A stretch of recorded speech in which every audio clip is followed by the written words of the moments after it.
Our second day here in Azalea, and of course, breakfast buffet ulit tayo. I always look forward to Kuya Jay's breakfast whenever andito kami sa may Azalea. O yan, meron silang soup, tapos meron silang dalawang klase ng rice. Ang sarap nito, bagoong rice.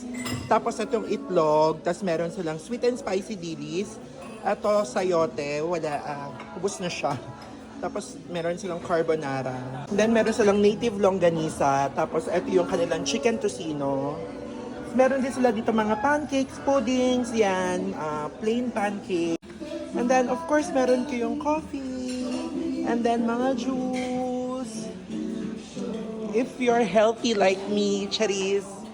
Yan, may salad kayo. And then, of course, yung fruits. And then, I'm having this. And yun yung family ko.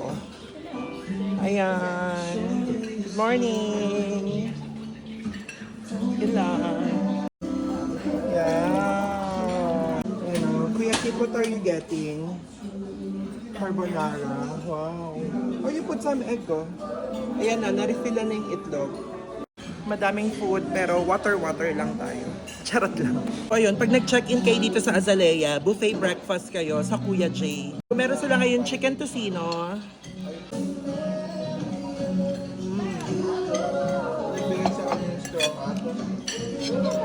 Sarap ng breakfast dito. See you later.